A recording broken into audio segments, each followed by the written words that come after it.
The moment Winifred Chandler pushed open the heavy oak door of the Colby County Courthouse and stepped into that sweltering August room in 1882, every man inside kept his seat except one, and that single act of courtesy would unravel the carefully ordered life she had built on grief and stubbornness and sheer, bone-deep will. The air inside the courthouse was thick with the smell of pipe tobacco and unwashed wool.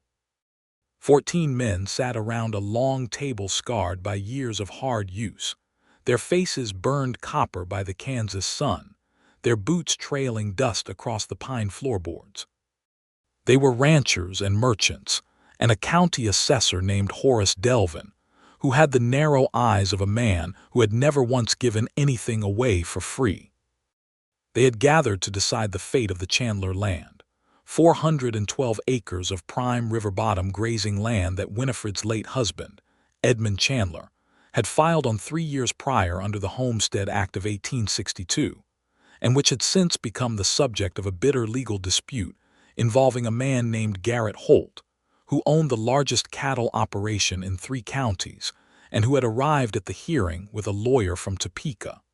Winifred had arrived alone. She wore a dark green dress that had seen better seasons, her dark hair pinned with a practicality that bordered on severity, and she carried a leather satchel that held every document Edmund had ever filed, every receipt, every letter from the land office in Wichita, and a hand-drawn survey map that her husband had commissioned from a man named Amos Bright 2 weeks before a horse had thrown him and broken his neck in the spring of 1881. She was 31 years old. She had been a widow for 16 months. She had not asked anyone for anything since the day they lowered Edmund into the ground, and she did not intend to start today. The room went to a kind of half-silence when she entered, the way rooms do when something unexpected crosses the threshold. The men looked at her with varying degrees of surprise, dismissal, and in Garrett Holt's case, open contempt. Holt was a large man with a silver mustache and the settled confidence of someone who had never once lost an argument that mattered. Not one of them rose, except him. He was sitting at the far end of the long table, slightly apart from the others, in a straight-backed chair that he had clearly dragged from against the wall because there had not been enough seats at the table itself. He was tall even seated. She could see that, with broad shoulders and dark hair that was touched at the temples by the first hints of gray, though she would later learn he was only 34. He wore a plain cotton shirt, clean but worn, and work pants tucked into boots that had been resoled more than once. There was no hat on his head because he had set it on the floor beside him when he sat down, which meant he had manners that went bone-deep rather than surface level. The moment the door swung open and she came through it, he rose. Not with the slow, half-attentive motion of a man who suddenly remembered his upbringing.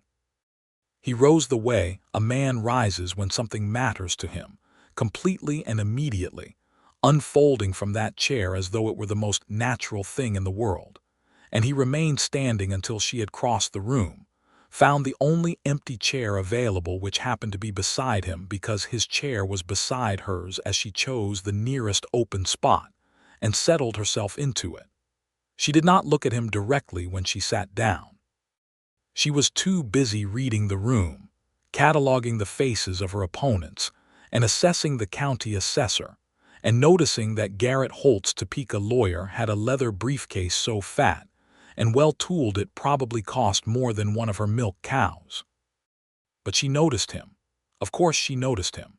She opened her satchel and spread her papers before her on the table with the efficient, practiced movements of a woman who had spent months preparing for exactly this moment. The county assessor, Horace Delvin, called the hearing to order with a rap of his knuckles against the table and began reading from a document in a flat, bureaucratic voice, and the room settled into the tense stillness of people who know that whatever comes next will change something. The man beside her had sat back down, but he had angled his chair slightly toward her rather than fully toward the table, which she also noticed. He had a notebook open on one knee, a pencil in his hand, and he was taking notes. Who took notes at a land hearing, she wondered, unless they meant to use what they heard. She was cautious enough not to assume that meant he was on her side. She spent the first hour listening to Garrett Holt's lawyer, a smooth-voiced man named Aldous Pierce, lay out his client's claim. The argument was that Edmund Chandler had failed to meet the full residency and improvement requirements of the Homestead Act before his death, and that therefore the claim had lapsed, and that Garrett Holt had filed a competing claim on the adjacent parcel that technically, by Pierce's reading of the surveying records, overlapped the eastern boundary of the Chandler property by some 40 acres. These 40 acres happened to contain the only reliable year-round water source on that section of land, a spring-fed creek that Edmund had named Winifred's Creek on his hand-drawn map, which she had thought was sentimental at the time, and now understood was strategic. Without that water, the remaining 372 acres were barely usable for grazing through a Kansas summer. Winifred listened. She let Pierce talk. She let him build his case with all the polished confidence of a man who believed the opposition had already conceded by virtue of not having brought a lawyer of their own. When Horace Delvin turned to her and asked if she had anything to say in response, she opened her satchel and began. She had the original land office filing. She had the improvement receipts, the livestock purchase records, the signed affidavits from two neighboring homesteaders named Caleb Pruitt and Daniel Marsh, who could attest that the Chandler family had been in continuous residence and active operation on the property since the filing date. She had the survey map prepared by Amos Bright, which showed, with methodical precision, that the eastern boundary of the Chandler property and the western boundary of Holt's adjacent filing did not overlap. They were separated by a strip of land exactly 12 feet wide, which had been an error in Holt's own filing documents, prepared hastily and, she suspected, deliberately vague. She laid each document on the table in order, speaking clearly and without apology, correcting Pierce twice when he misquoted the residency requirement statute, which was 2 years and 6 months of continuous occupation, not 3 full years as he had stated, a difference that mattered considerably given that Edmund had died at the 2-year and 3-month mark. The room had shifted somewhere in the first 20 minutes of her presentation. She could feel it the way you feel weather changing, a subtle alteration in the quality of attention around her. The man beside her had stopped writing in his notebook. He was listening to her with his full attention, the pencil held loosely in one hand, and she caught him nodding twice at points she made about the surveying records. Pierce tried to interrupt her 3 times. Horace Delvin allowed it twice before the man beside her spoke. His voice was quiet but carried easily in the room. "Mr. Delvin," he said, "the lady is presenting documented evidence. The courtesy of the floor seems appropriate." Every head turned toward him. Aldous Pierce looked at him with the kind of irritation reserved for people who get in the way of things running smoothly in the desired direction. Garrett Holt's jaw tightened beneath his silver mustache. Horace Delvin looked from the man to Winifred and back again, and something in his expression suggested he was recalibrating. "Continue, Mrs. Chandler," he said. She continued. She finished. She stacked her documents neatly and folded her hands on top of them and waited. The deliberation among the men at the table took the better part of another hour, during which Winifred sat with the stillness of someone who has learned that showing anxiety is the same as showing weakness, which she had learned from Edmund and from every hard year before Edmund, and from every hard day since. During that hour, the man beside her leaned slightly toward her and said, very quietly, "Your argument on the residency statute was correct. I checked it myself before coming today." She looked at him directly for the first time. His eyes were a particular shade of brown that was almost amber, and they held the kind of steadiness that was not blankness but depth, the look of a man who thought carefully before he spoke and meant what he said when he did. "Why were you checking the statute?" she asked, keeping her voice equally low. "Because I had an interest in how this hearing came out," he said. "You are not one of Holt's men," she said. "It was not quite a question." "No," he said simply. "My name is Chester Wilcox. I have the property that borders yours to the north." She absorbed this. "You are my neighbor. Have been for 2 years," he said. "You and your husband planted that cottonwood row along the fence line the first spring. I watched you do it from the ridge." She did not know what to say to that, so she said nothing, which was her general approach to things she did not know how to respond to. The hearing reconvened.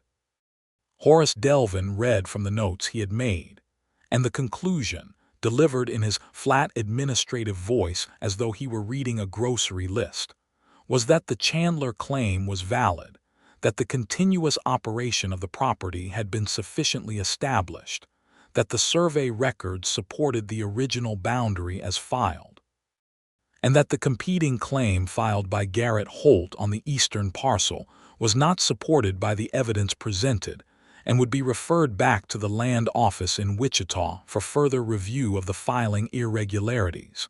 Winifred kept her face completely still. She gathered her papers.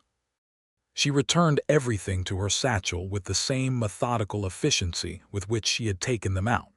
She did not allow herself to feel the relief until she was outside. The August heat hit her like a wall when she came through the courthouse door and onto the unpainted wooden steps. The main street of Colby ran before her in both directions, the hardware store and the dry goods merchant, and the livery and the hotel, and the little frame building that served as the county office, all of it blazing white under the late afternoon sun. Her wagon was hitched 2 blocks east, at the rail outside the mercantile where she had bought a sack of cornmeal and a pound of coffee that morning. She sat down on the top step because her legs, which had been steady and reliable throughout the entire 2 hours of the hearing, chose this particular moment to inform her that they were not entirely steady after all. She pressed her palm flat against the warm wood of the step and breathed. Behind her, the courthouse door opened. She heard boots on the steps and did not turn around. Chester Wilcox came around and sat down on the step beside her, not so close as to be presumptuous, not so far as to be cold, at the exact distance a thoughtful neighbor would choose. He set his hat on his knee. "You did that very well," he said. "I had the right documents," she said. "Half the people in that room had the right documents and still would have lost," he said. "You knew your case." She turned her head to look at him. He was looking out at the street, his profile clean against the white sky. There was a scar along his jaw, she noticed, old and faded, the kind left by something sharp and long ago. "Why did you stand up when I came in?" she asked. He looked at her then, and one corner of his mouth pulled slightly, not quite a smile but the precursor of one. "Because my mother raised me right," he said. "And because a woman walking into a room full of men who have already decided she does not belong there deserves at least one person to acknowledge that she has the right to be standing." Winifred looked at him for a long moment. "That is a very complete answer," she said. "I am a pretty complete person," he said, and this time it was a smile. She looked back at the street. A wagon rolled past, trailing a cloud of dust. 2 boys were chasing a dog around the corner of the hotel. Everything looked absolutely ordinary, which was strange because it felt to her as though something had shifted in the basic composition of the afternoon. "I should get to my wagon," she said. "I have a long drive back." "I know," he said. "I ride north out of town myself." He paused. "The road runs the same direction for 8 miles. She understood what he was not quite asking. "You can ride alongside if you want," she said. "It is a public road." "It is," he agreed. She stood up, brushed the dust from her skirt, settled the satchel over her shoulder, and walked toward the mercantile. She was aware, without looking, that he had risen and was walking down the steps behind her, that he had put his hat back on, that he was going to retrieve his horse from wherever he had left it, and that in approximately 10 minutes they would be heading north out of Colby together on a public road in the fading August afternoon. She allowed herself one small, private, completely unwitnessed smile as she walked. The drive north was long enough for the sky to go from white to gold, to a deep amber that made the prairie grass glow like something lit from underneath. Chester rode beside her wagon at an easy pace. his horse a dark bay with a white blaze that the horse kept tossing in the heat. They talked, carefully at first, the way people talk when they are aware of being new to each other but interested in covering the distance. She learned that he had come to Kansas from Missouri in 1879, that he had spent 2 years driving cattle up from Texas before that he had filed on his 400 acres with savings from the drive work, and had spent the intervening years building up a small but solid cattle and hay operation. He had a hired hand named Pete, a young man of about 20 who had been with him since the second year, and a border collie named Abbott who was, by Chester's account, considerably more intelligent than most people he had met. He learned that she had come from Ohio with Edmund in 1879 as well, that they had married young, that Edmund had been a steady and decent man with a good eye for land, that she had no family nearby, that she ran the property with the help of a woman named Clara Prout, wife of the neighboring homesteader Caleb, who came twice a week, and that she intended to continue running it because it was hers and Edmund's, and she had put too much of herself into it to let a man with a silver mustache take it because he could afford a lawyer from Topeka. "That is a fair position," Chester said. "I thought so," she said. When the road branched, the northern fork leading to Chester's property and the northwestern fork leading to hers, they slowed. "I expect I will be a better neighbor now that I know I have one," Chester said. "I suppose the same goes for me," she said. He touched the brim of his hat, a gesture that managed to be both courteous and natural. "Good evening, Mrs. Chandler." "Good evening, Mr. Wilcox," she said. She turned the wagon onto the northwestern fork and did not look back, but she listened to the sound of his horse on the northern fork until it faded, and then there was only the wagon and the grass and the enormous Kansas sky going dark above her, and she drove home in the gathering dusk thinking about amber eyes and a man who stood up when she came into a room. The following 3 weeks were ordinary weeks. She mended fences in the western pasture. She got 2 of her 4 cows through a difficult stretch of late summer heat by hauling water from Winifred's Creek in barrels when the southern grazing pasture's small stock pond dropped too low. Clara Prout came on Tuesdays and Thursdays and helped with the kitchen garden and the endless work of preserving vegetables against the coming winter, and they talked about Clara's children, and about the price of cornmeal at the mercantile, and about whether the autumn looked to be early or late. Winifred did not think about Chester Wilcox obsessively.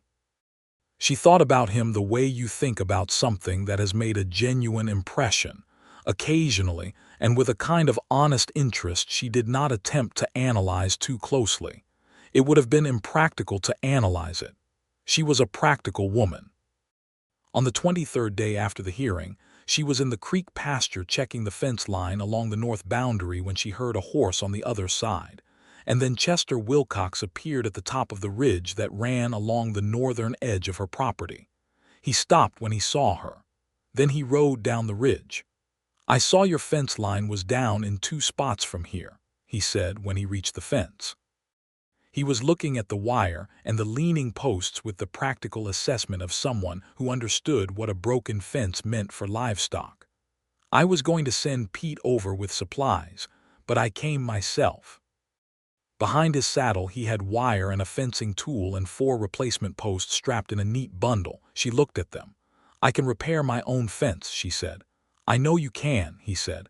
"I am offering to help you do it faster." There was no condescension in it.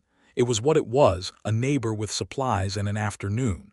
She looked at the fence, which had been on her list for 4 days and which she had not gotten to, and then she looked at him. "The eastern post is the worst one," she said. They worked for 2 hours in the heat of the early September afternoon, and it was good work, the comfortable, productive kind that reveals things about people. He worked efficiently and without complaint and did not try to take over her portion of the task, which she noted with approval. She had a good eye for post alignment that surprised him slightly. She could tell by the way he checked her work and then did not recheck it a second time. When they were done, they sat on the ridge in the long September light and she offered him water from the canteen she carried, and he drank and gave it back, and they sat looking out over her land. "You never told me," he said. "Are you planning to stay long-term?" "This is my land," she said. "Where else would I go?" "Some widows sell," he said, not with judgment, just fact. "I am not some widows," she said. "No," he agreed. "You are not." She looked at him from the side. "What about you, Missouri man in Kansas? Is this permanent?" "It is now," he said. He did not elaborate on what had changed the permanent from a question to a certainty, and she did not press him on it, but she felt the weight of the statement settle in the air between them. He rode north at sunset with the empty fence posts and the used wire, and she stood on the ridge until he was over the top of it and gone. And then she went in and made supper and sat by the window afterward with her mending, and thought about the way the setting sun had caught the amber in his eyes and made them almost gold. It went like that through September, small accidental encounters that she could not quite bring herself to call accidental. He appeared twice more on the fence line with one thing or another, and she appeared once on the northern boundary road when his horse had lost a shoe, and she happened to have rode past with her own horse and had extra time and a knowledge of horses that surprised him. She had grown up with horses, she told him. Her father had kept a livery in Columbus, Ohio, and she had learned to handle a horse before she learned to read. "Edmund was a farmer, not a horseman," she said. "I taught him most of what he knew about them."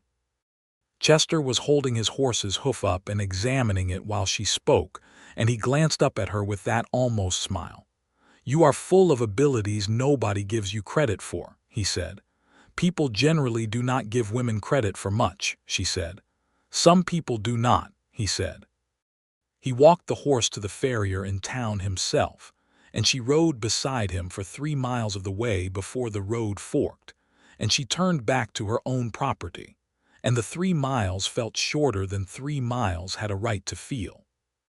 October came in cold and golden, the cottonwoods along the fence line she and Edmund had planted going to bright yellow, and she found herself looking at them differently this year. Chester had said he watched them plant it from the ridge. She had not known she had a witness to that day, and the idea of it, of someone having seen her and Edmund working side by side in the early spring of their first Kansas year, made something in her chest do something she did not immediately have words for. It was October 12th when he came to the door. He had never come to the door before. He had always been somewhere on the land, a ridge or a fence line or a road, but not the door. She heard the horse in the yard and looked out the kitchen window and saw him dismounting, and she put down her wooden spoon and went to the door and opened it before he knocked. He was holding his hat in both hands in front of him, which told her something, because a man who holds his hat in both hands in front of him when he comes to a door has thought about this. "Mrs. Chandler," he said. "Mr. Wilcox," she said. "Come in out of the cold." He came in. He looked around the kitchen with the same careful attention he gave to fence posts and hoof angles, as though he was building an accurate picture of things.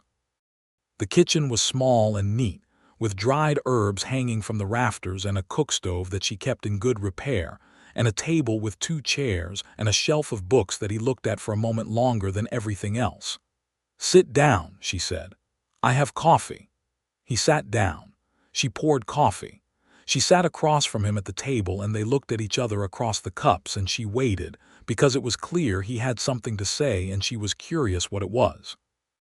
"I want to ask if you would like to come to supper," he said. "At my place, Sunday. I am a reasonable cook." She looked at him. "That is a neighborly invitation," she said carefully.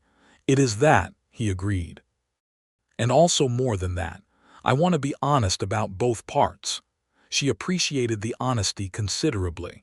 It was in keeping with what she had come to understand about him over these weeks, that he was not a man who hid things or worked around corners. "All right," she said. "Sunday." She rode to his property on Sunday with a jar of the apple preserves she had put up in September, because going to supper without something to bring would have been wrong, and she arrived to find his place neat and well run, the buildings in good repair, a kitchen garden that had been cleared and mulched for winter, with the attentiveness of someone who understood that what you do in autumn determines what you have in spring. Abbott the border collie met her at the gate and escorted her to the door with an air of great seriousness. And Pete, the young hand, nodded to her from the barn door with the slightly elaborate casualness of someone who had been told not to be underfoot. Chester cooked a pot roast with root vegetables that was honest and good, and they sat at his table, which was larger than hers but equally plain, and talked for 4 hours. The conversation moved easily, naturally, covering ground they had not yet covered. He told her about Missouri, about his father's farm, about 2 brothers who had stayed, and one who had gone west to Colorado, and was now writing back with accounts of the mountains that made Chester think he should visit someday. She told him about Ohio, about her mother who had died when Winifred was 12, about learning to manage a household young, about the books she read and why, about the particular quality of Kansas winters which she had not expected to love but did. "You love the winters," he said, genuinely curious. "The silence of them," she said. "The way the snow simplifies everything." He thought about this. "I had not thought of it that way," he said. "But yes, that is exactly what it does." When she left, he walked her to her horse in the cold October dark, and the stars above the Kansas plain were so thick and low they seemed nearly reachable. She mounted and gathered her reins, and he stood beside her horse with his hand lightly on the bridle, looking up at her. "I would like to do this again," he said. "So would I," she said. "Next Sunday," he said. "I will be here," she said. She rode home under those enormous stars, feeling something she recognized as happiness, but which she approached with the careful respect she gave to anything that mattered, the way you approach a fire you want to last. November was the month everything deepened. They had supper 3 more times at his place, twice at hers, and somewhere in the course of these evenings, the conversation changed quality, became less the introduction of 2 people, and more the continuation of something already established. They disagreed about the best way to winter-proof a stock tank, argued it cheerfully for an entire evening, and concluded that they were both partly right, which felt like a victory for both of them. He lent her 2 books from his shelf, a history of the Republic and a collection of poems by Walt Whitman, and she returned them with notes pressed between the pages, observations she had had while reading, and he read the notes with more attention than he had read the books. "You write beautifully," he told her. "I write practically," she said. "That is the same thing done right," he said. The first real snow of the season came in November, the 19th, and it came hard and fast and blew in from the northwest in a way that turned the world white and close. She had not been to his place the previous Sunday because of a sick cow that had taken all her attention, and the cow had recovered, and she had been planning to ride over the following week, but the snow changed that. She spent 3 days doing storm chores, breaking ice on the stock tank, hauling feed, keeping the animals calm, and on the 3rd day when the snow eased and the sky went a cold, brilliant blue, she heard hoofbeats in the yard and went to the window, and Chester was there. He had brought firewood. A full cord of it, split and stacked in his wagon, which Pete was helping him unload into the woodpile at the side of her house.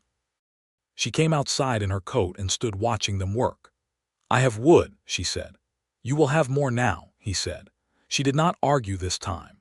She went inside and made coffee and biscuits, and when the wood was stacked they came in and she fed them both, and the 3 of them talked about the storm and the cattle and the condition of the roads, and Pete, who was 20 years old and gap-toothed and good-natured, talked with the easy comfort of someone who had not yet learned to be self-conscious about it. When Pete went to see to the horses, Chester stayed. They sat by the stove with second cups of coffee, the kitchen warm and close with the outside cold pressing at the windows, and there was a particular quality of silence between them that was not empty but full, the kind of silence that happens between 2 people who have run out of preliminary things and are now in the territory of what actually matters. "I think about you," he said, "more than a neighbor thinks about a neighbor." She held her coffee cup in both hands and looked at him across the table. "I know," she said. "I think about you too. I want to say something, but I am aware it is perhaps early," he said. "You have been honest with me so far," she said. I would rather you continue that way." He set his cup down on the table and looked at her directly, the way he had looked at her from the moment she walked into that courthouse room in August, the kind of looking that does not flinch or look away. "I am in love with you," he said. "I have been trying to be sensible about it for 2 months, and I am not getting anywhere with sensible, so I thought it was better to say it clearly." The word love landed in the room and did not bounce or skitter. It settled heavy and real and warm. She put her own cup down. She thought about Edmund, who had been good and steady and who she had loved in the way of young people who grow up together. And she thought about the 16 months since, which had been the loneliest month she had ever known. And she thought about August, about a door opening and one man rising while everyone else stayed in their seats. "I am not entirely ready for all that is on the other side of those words," she said carefully. "But I am not far from it.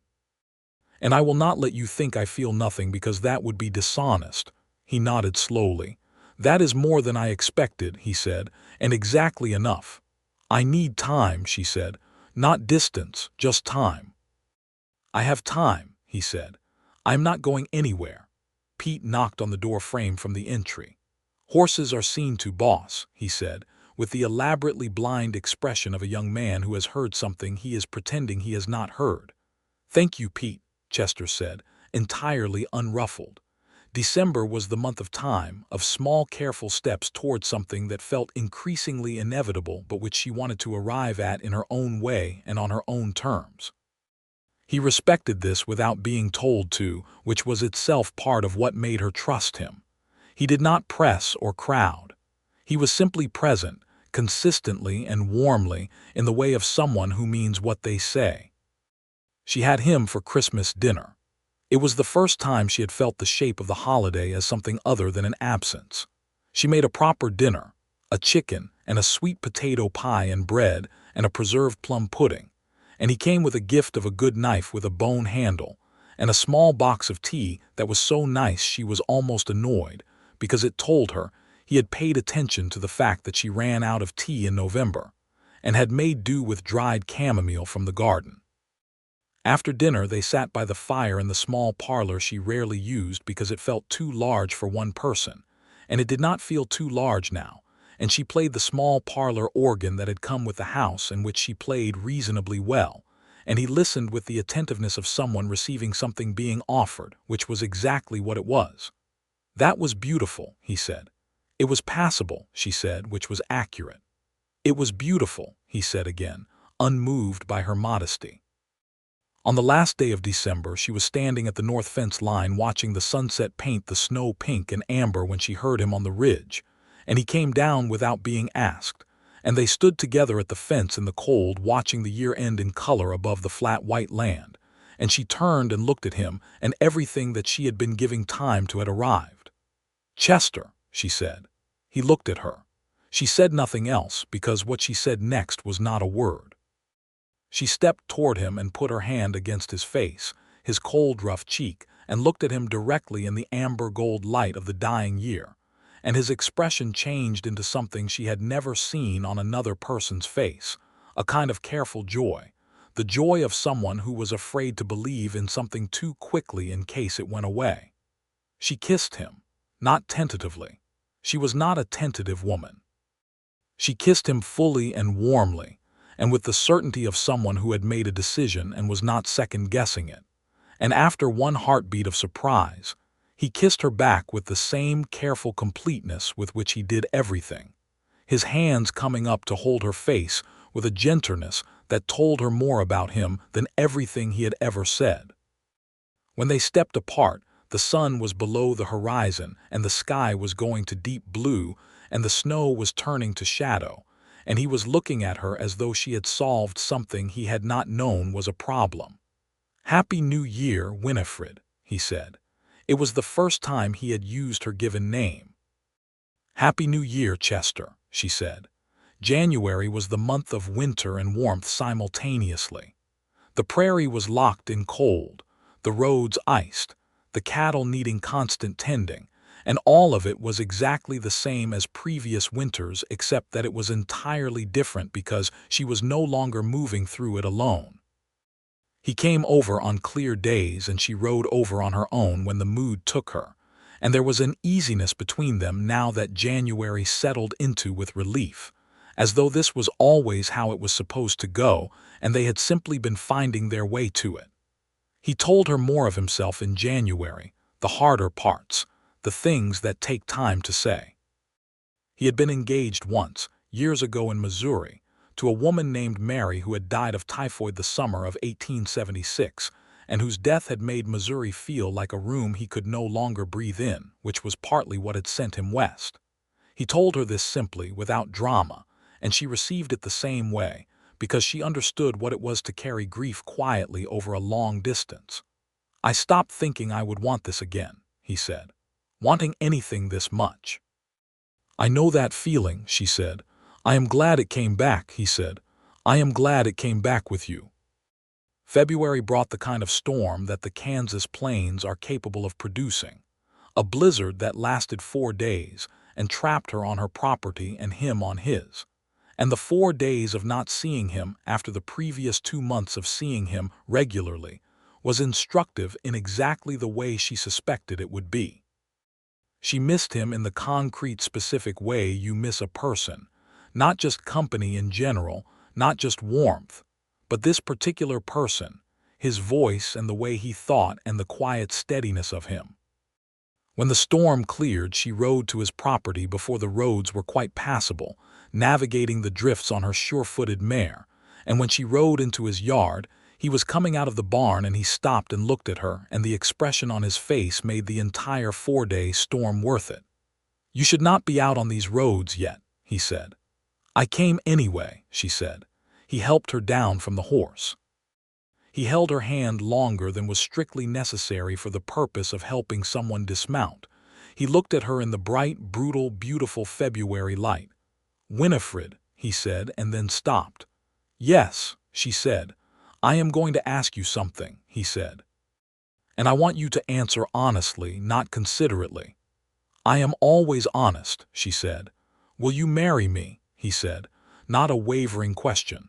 A statement made in the form of a question, the statement being that he intended to ask this and had thought about it carefully and meant it completely. She looked at him standing there in the snow, in the cold white February morning, his hat in his hand because he had taken it off when she arrived and not yet put it back on. And she thought about the courthouse in August, and the fence lines of September and the fire in December, and the long good months of finding out who he was, and discovering that who he was matched who she needed in a way she had not expected to find again. "Yes," she said, "I will." He put his hat back on, which was apparently the necessary first step when you have just heard what you most wanted to hear, and then he pulled her in and held her in the cold air of the February morning with his arms around her and his face against her hair, and she felt him exhale long and slow and complete. "I will take good care of you," he said. "We will take good care of each other," she corrected him. "Yes," he said, "that is the right way to say it." They were married in March, in the little frame church in Colby that had a minister named Reverend Augustus Cole, who was a small, cheerful man with big hands, and a voice that filled the room considerably larger than he seemed like he should be able to fill it. The church held 30 people and was nearly full. Caleb Prout and Clara were there, and Pete wearing a new shirt that was clearly uncomfortable, and which he kept pulling at the collar of, and a handful of neighbors from the surrounding homesteads who had gotten to know Winifred in the year since Edmund's death, and Daniel Marsh and his wife and their 3 children, and the woman who ran the millinery in town who had helped Winifred with her dress on very short notice. The dress was the green one she had worn to the land hearing, altered and pressed, and given a new collar and cuffs of cream cotton that made it look considerably more intentional than it had in August. Chester wore his best shirt, which was dark blue and clean and fit him well, and he had polished his boots until they were serviceable if not beautiful, and he stood at the front of the church watching her come down the aisle, and his expression was the same careful joy she had first seen at the fence on New Year's Eve, settled now into something more certain, the joy of a man who is no longer afraid to believe in what he is seeing. Reverend Cole asked the words, and they answered them, and he pronounced them married. And Chester kissed her in front of 30 people, with a warmth and certainty that made Clara Prout press her handkerchief to her eyes. The reception was a supper at the Caleb Prout property, because it was larger than either of theirs, with tables set up in the main room and the adjacent parlor and enough food to constitute a genuine celebration. And Pete played the fiddle, which nobody had known he could do, but which it turned out he was quite good at. And there was dancing on the puncheon floor, and the lamps were golden and warm, and the March wind outside was still cold, but the inside was not. Late in the evening, Winifred found herself standing at the edge of the room watching Chester talk with Daniel Marsh, his head tilted in the attentive way he had, and she thought about August and the courthouse and the long, ordinary, extraordinary months between then and now, and Clara appeared at her elbow with 2 cups of punch. "You are happy," Clara said, "not a question." "I am happy," Winifred agreed. "It surprises me still." "It should not," Clara said. "You deserve it." "I am not sure deserving has much to do with it," Winifred said. "I am mostly just grateful." The question of the properties was a practical one, and they discussed it with the practicality they both brought to things. They decided to work both, coordinating their operations as a single larger enterprise, which made sense given the 8 miles between the northern boundaries, and the fact that together they had more than 800 acres of combined land, Winifred's 412, and Chester's 416, which along the river bottom was enough for a genuinely solid cattle and mixed farming operation. They made their primary home at Winifred's property because it had the better water access with Winifred's creek running through it, and Chester's property became a working satellite with Pete in residence managing the day-to-day operation there, which suited Pete enormously as it gave him a great deal more independence than he had previously held, and he rose to it with visible pride. The spring of 1883 was the spring of building things, both literal and otherwise. Chester added to the house, a proper bedroom wing with windows on 2 sides that let in the morning light, and a room beside it that Winifred said was for storage and Chester said nothing about. He extended the barn and repaired the roof of the small outbuilding she had been using as a workshop for the repair and maintenance work she did on equipment and harness. Garrett Holt made one more attempt, in April, to contest the eastern boundary survey through the Wichita Land Office, and the result was the same. The original filing stood, and the Chandler boundary was upheld. Winifred received the letter from the land office on a Tuesday and read it at the kitchen table and handed it to Chester, who read it without comment and set it down and looked at her. "He is going to keep trying," Chester said. "He can keep trying from now until next century," Winifred said. "He has no case." "No," Chester agreed, "he does not." "But," she said, he looked at her. "He is a powerful man in this county," she said, "and power without case sometimes finds other ways to make itself felt." Chester nodded slowly. "I know. We keep our documents in order. We do not give him anything. We stay visible and legally in the right, and we build the operation so substantially that it becomes practically impossible to displace us." "That was my thought," she said. He reached across the table and covered her hand with his. "We are going to be fine," he said. "I know we are," she said. "I just like hearing you say it." He said it again. She let him. May arrived with warmth and a good spring rain that filled the creek and turned the pastures deep green, and life settled into the rhythms of a working ranch partnership, which was busy and physical and purposeful in the way that she had always found most satisfying. She and Chester had different strengths that complemented without overlapping in an irritating way. She was better with the accounts and the documentation and the garden, and she had the superior horse knowledge. He was better with the cattle and the construction, and the long-range planning of pasture rotation and feed management. They consulted each other on most things and disagreed with comfortable frequency, and usually arrived at something better than either of them had begun with. In June, she realized she was expecting. She told him on a Sunday evening after supper, when they were sitting on the porch steps watching the summer dark come in over the prairie, the fireflies beginning in the grass and the first stars showing above the eastern horizon.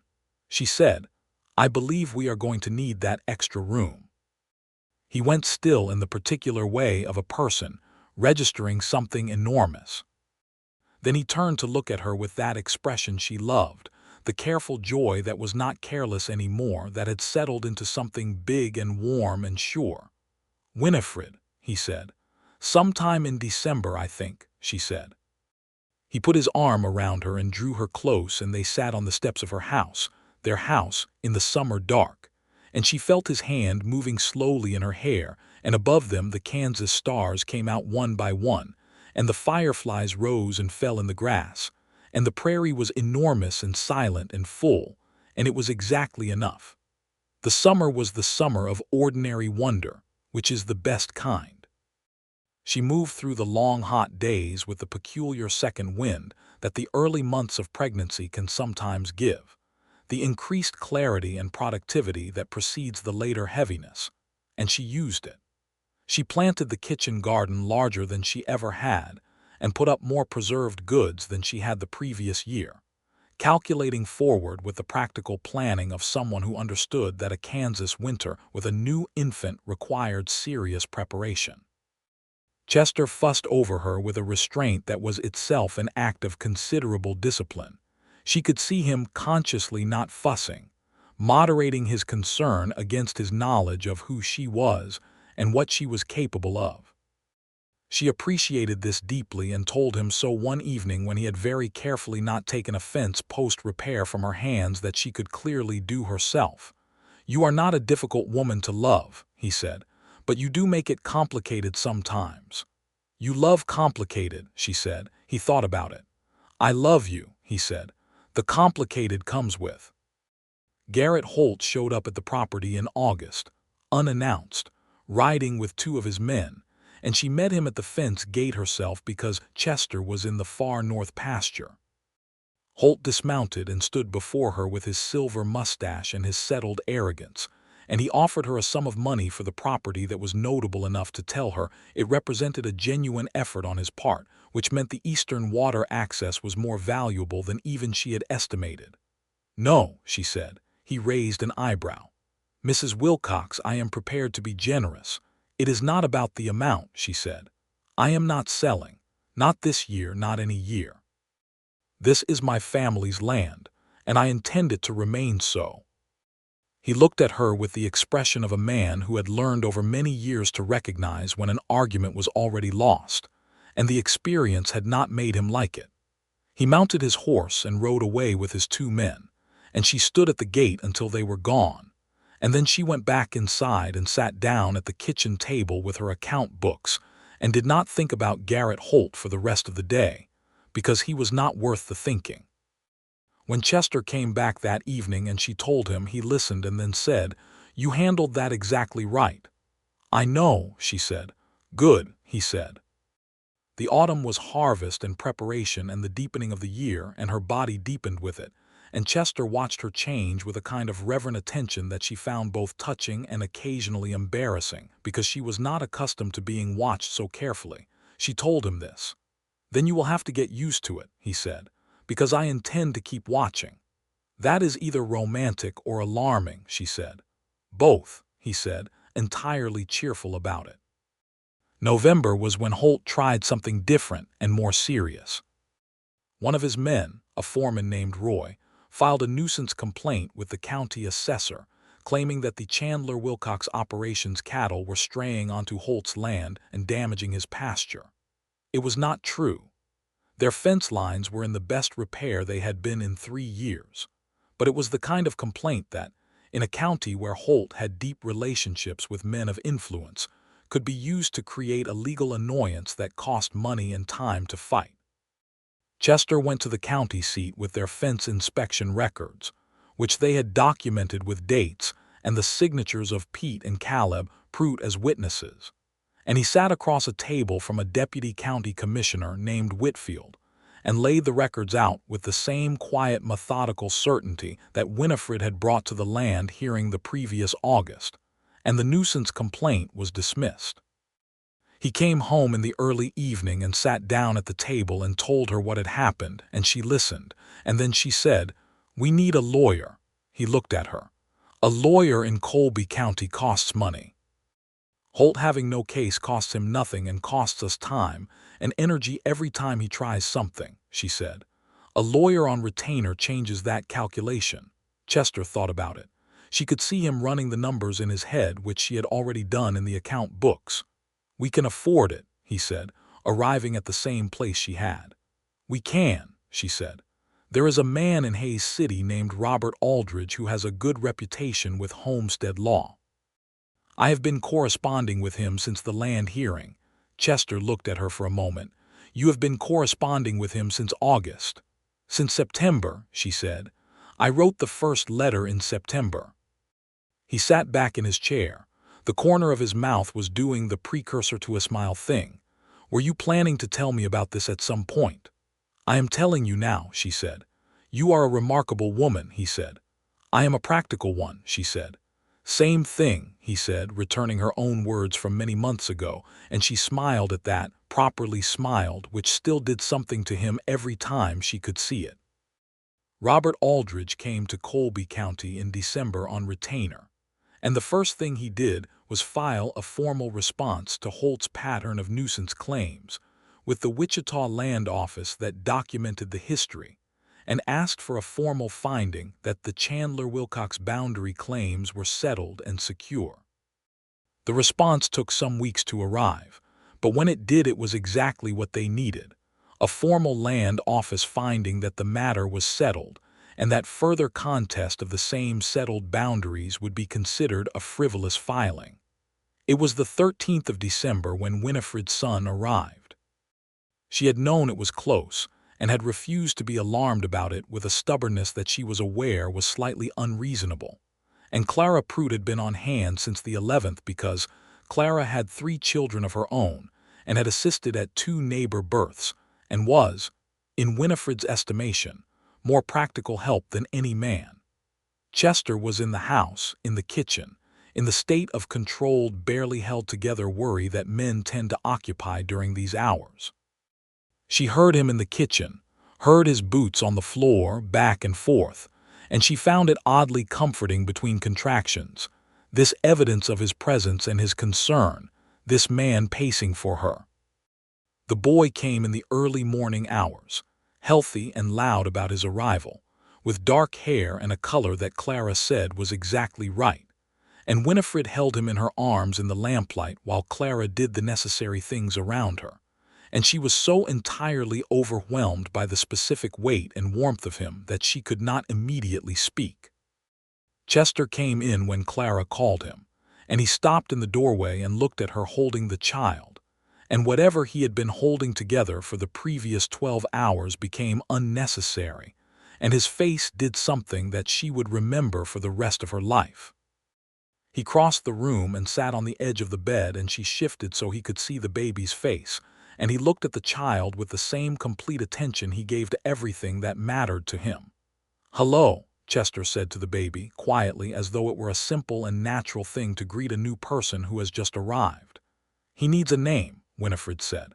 "We talked about names," Chester said. "We talked about possibilities," she said. "Looking at him, what do you see?" He considered the baby seriously. The baby appeared to have opinions about this examination and expressed them at volume. "Edmund Chester Wilcox," Chester said. She had not suggested Edmund. He had arrived at it himself, and the fact that he had, without prompting, said the name of the man she had loved before him and lost, and offered it as the first name of their son, told her everything she would ever need to know about the size of Chester Wilcox. Her eyes filled with tears for the first time in what felt like years, because she was not generally a crying woman and she resented it slightly even now, but she let it happen. "That is the right name," she said. "I thought so," he said. Edmund Chester Wilcox arrived in Kansas in December of 1883, loud and certain about his opinions, and the house on the creek property that had once been too quiet expanded around him as houses do. The winter of 1884 was the winter of learning to be 3. Chester adapted to the disruption of sleep and the constant small demands of an infant with the same steady practicality he brought to drought management and fence repair, which was to say he dealt with whatever presented itself and did not complain about it. Winifred adapted with the ruthless efficiency of a woman who understands that adaptation is not optional and who therefore gets on with it and finds the satisfactions in it rather than the difficulties. There were satisfactions. Edmund, who was called Ned almost immediately because the full name was a lot for daily use, was a baby of strong character and strong lungs, and he looked at the world with an alert, interested expression that suggested he was taking thorough inventory of everything and intended to have views about it. By the time the spring thaw came in 1884, Ned was 3 months old and beginning to express opinions through means other than volume, including a reaching for things that Chester held in front of him, and a very determined grip that Chester found disproportionately delightful. Winifred watched Chester hold the child and felt something so warm it was almost unbearable, which she had not expected because she had understood that she loved Chester and had expected to love Ned, and had not quite anticipated the compounded geometry of loving a person who loved your child. Caleb Prout died in April of that year, not violently, but of a sickness that moved faster than anyone expected, and the loss hit the community and Clara and the children hard, and Winifred sat with Clara through the worst days of it and brought food and let Clara talk or not talk as needed, understanding more than most people could what it was to move through the early days of that specific loss. Chester helped Caleb's oldest boy, who was 18, learn to manage the property through the spring planting season, giving him the practical knowledge and the encouragement of being taken seriously, which the boy clearly needed. "You are a good man," Winifred said to Chester one evening when he came back from a day at the Prout place. He looked at her, surprised. "I did what any neighbor would." "No," she said. "You did what you would. That is not the same as any neighbor." He thought about this. "I just remember what it was to be without guidance when it mattered," he said. "I do not like to see someone in that position if I can do something about it." This was, she thought, the whole of him in a sentence. The summer of 1884 was a dry one, harder than the previous year, with the kind of relentless August heat that tested everything and everyone. They managed their water carefully, rotating the cattle between the creek pastures and the northern sections, with the methodical attention of people who understood that the creek was the heart of the operation. Pete drove the cattle at Chester's northern property to the creek access twice a week, with what Winifred could only describe as veterinary dedication, and the operation came through the summer thinner but intact. Garrett Holt came through the summer badly. He had overextended his cattle operation in the spring, buying more stock than his water capacity could support in a dry year, and by August he was selling at low prices and not hiding his anger about it. There was talk in Colby that he had approached 2 other neighboring homesteaders about selling and been refused, and that his negotiations with both had been less than cordial. He did not approach Winifred and Chester again.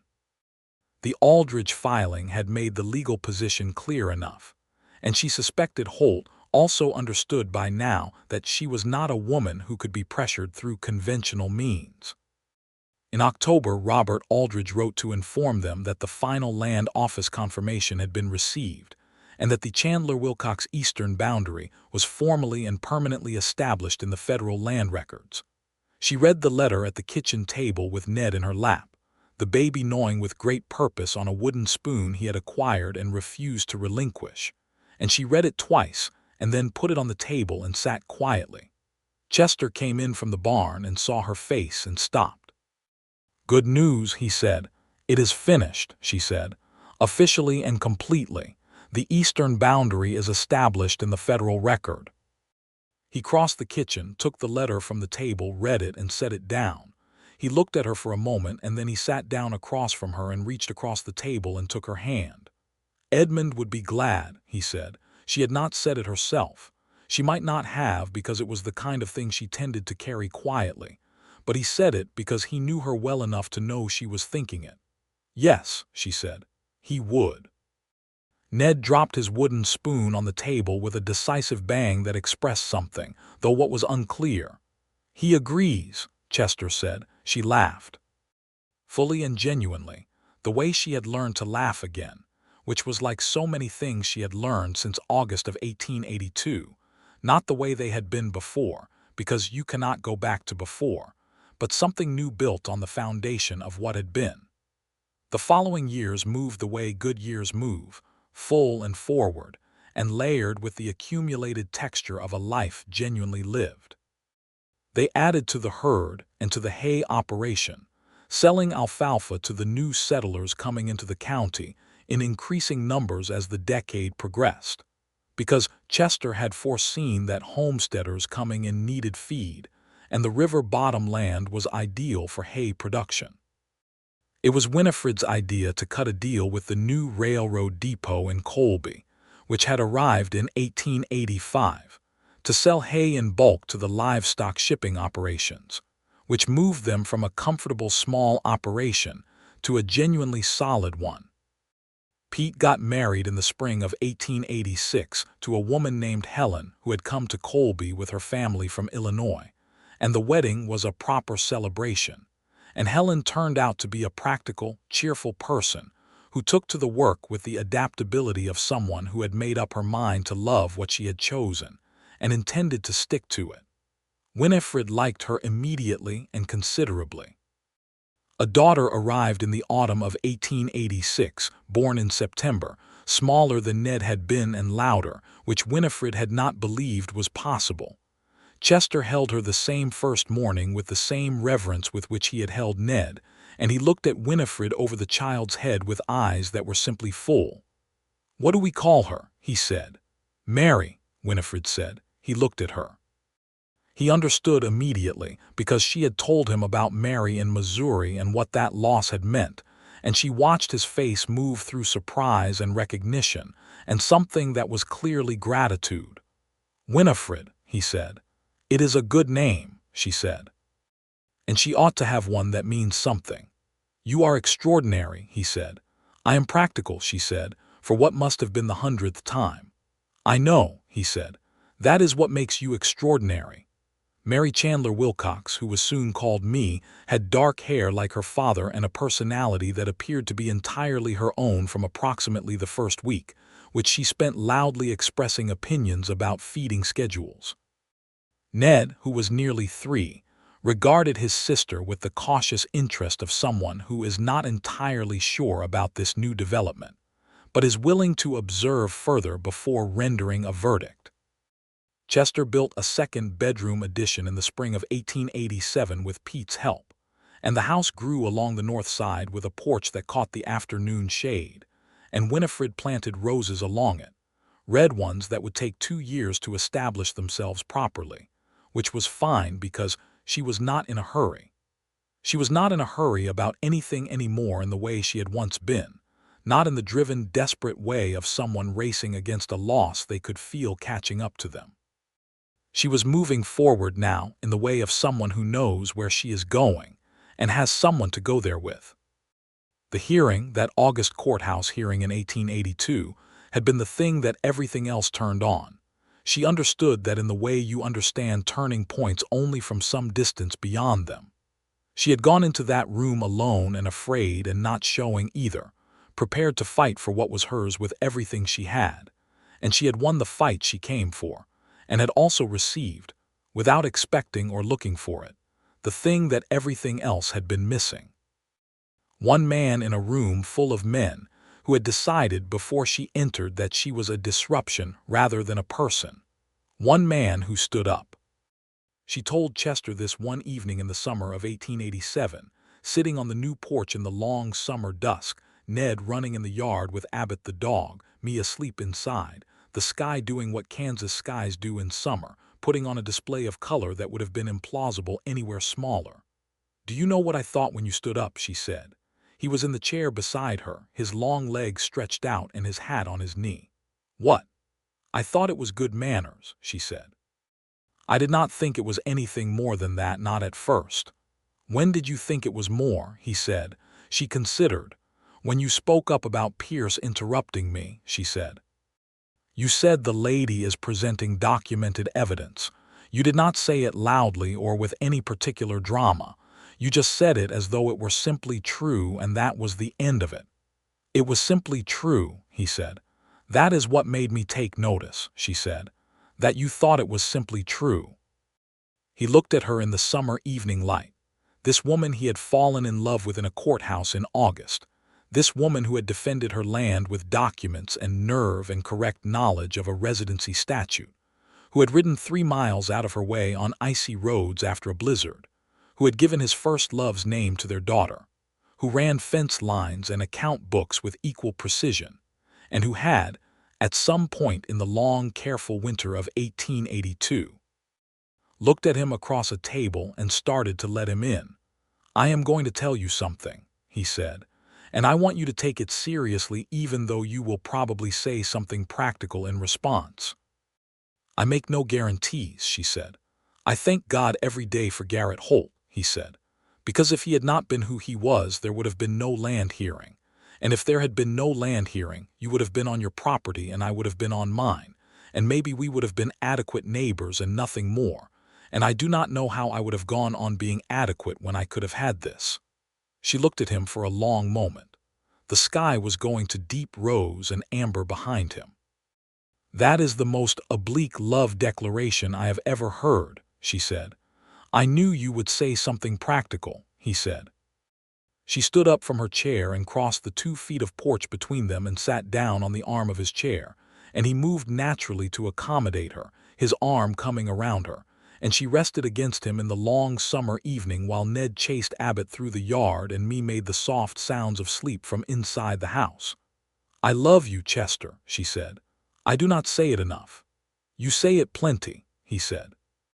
You say it in account books and fence repairs and apple preserves and in naming our daughter after someone I loved and lost. You say it all the time.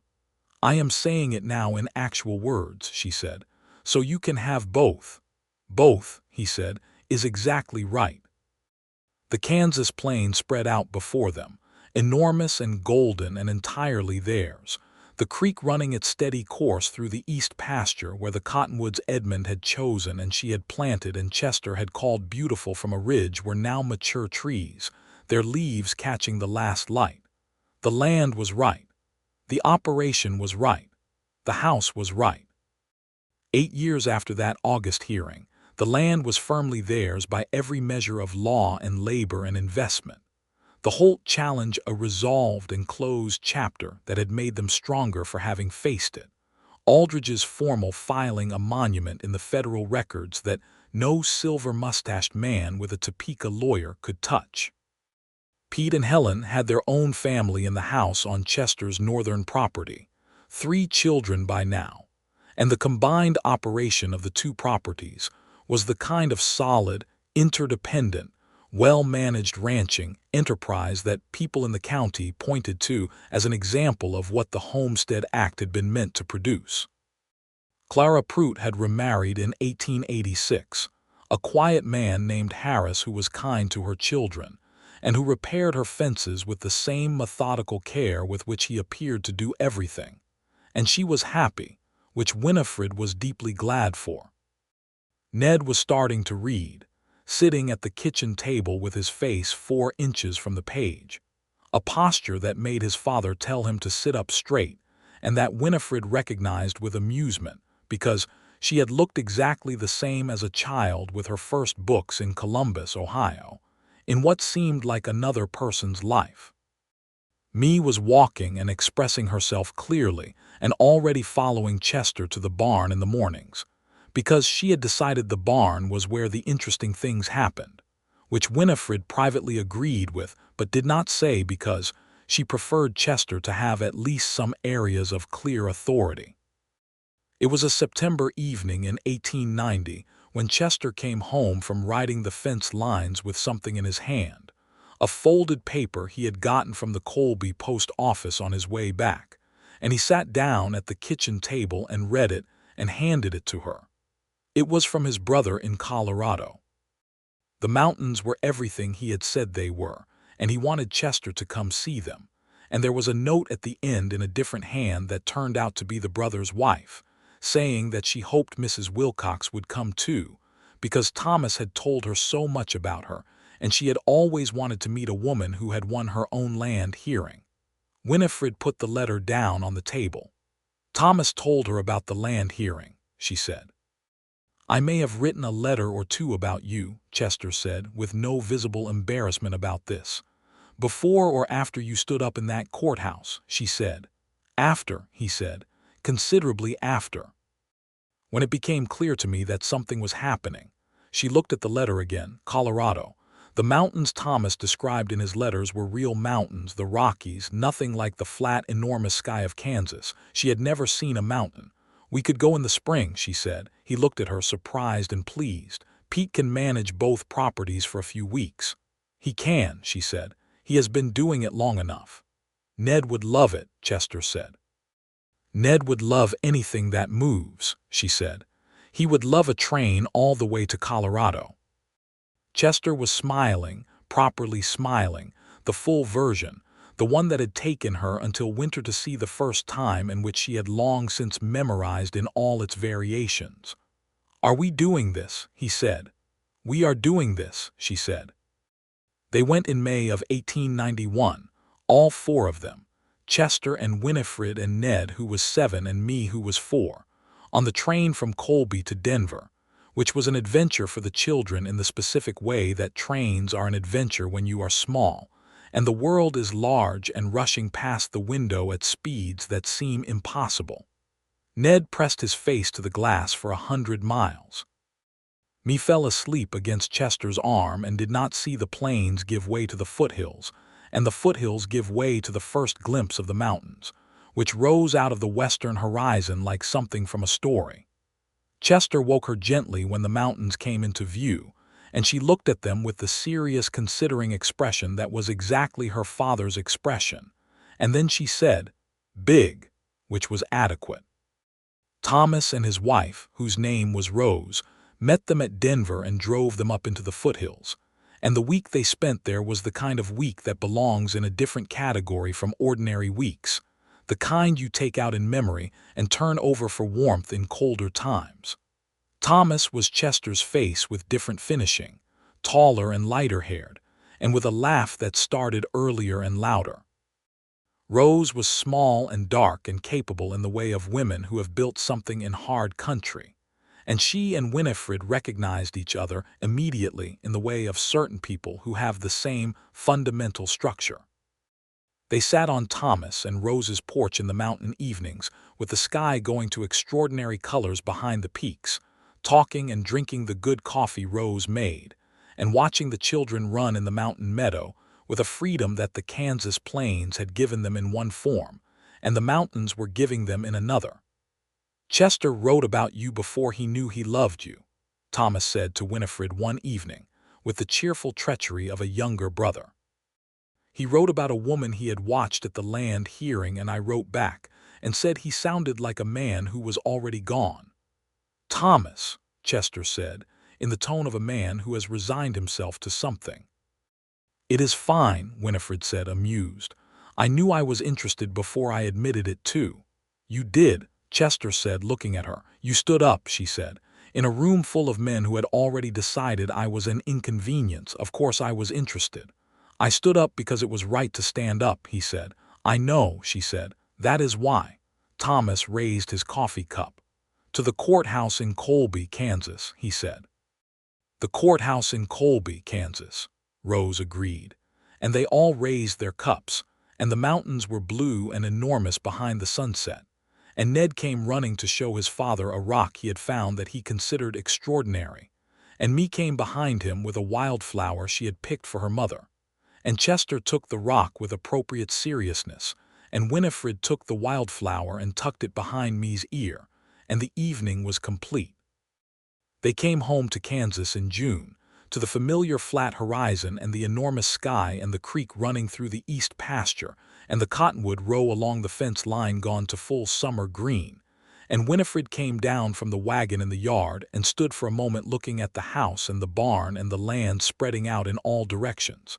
Chester came and stood beside her. "Good to be home," he said. "Very good," she said. Ned ran straight to the barn to check on his favorite calf, which had been born in March and which he had named Colonel for reasons known only to himself. Me walked to the rose bushes along the porch with the analytical air of someone conducting an inspection and reported that they had bloomed while the family was away, 3 flowers on the eastern end, deep red. "She has an eye," Chester said, watching me examine the roses. "She has your eye," Winifred said. "She looks at things the same way."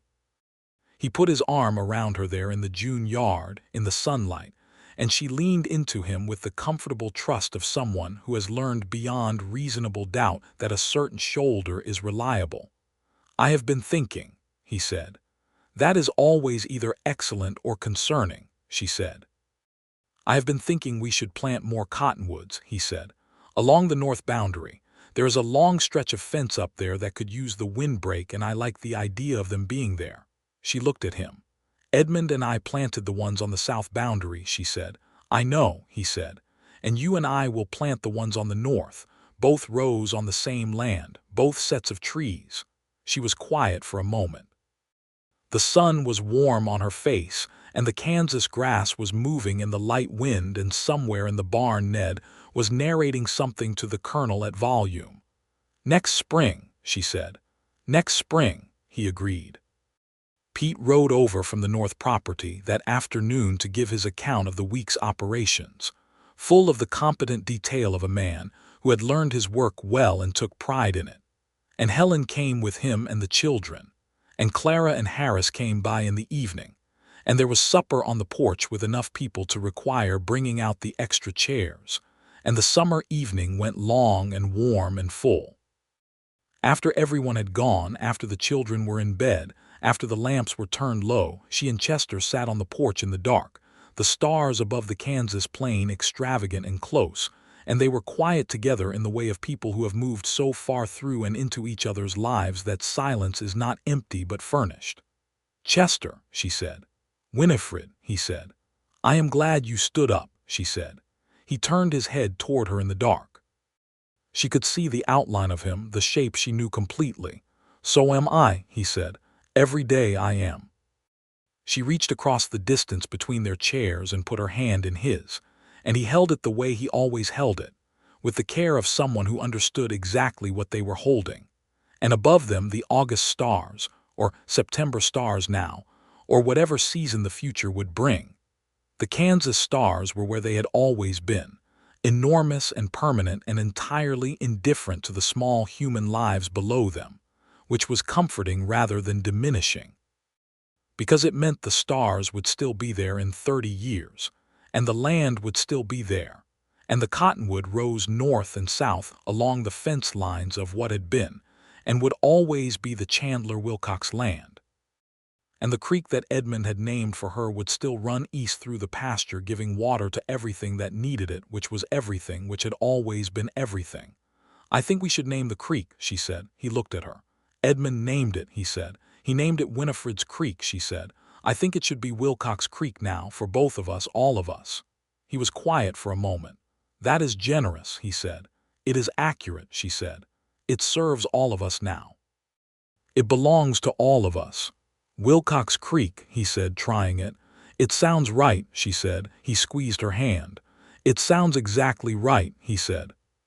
The night settled around them on the porch of their house on their land beside their creek in their county in their state in 1891, in the long middle of a life being built with the attention and intention it deserved, and the stars continued their enormous unrushed passage overhead, and the prairie breathed in the dark around them, and nothing was unresolved and nothing was missing and nothing was left open, because they were both, at last and at length, and with the full weight of what they had come through to get here, entirely and completely home.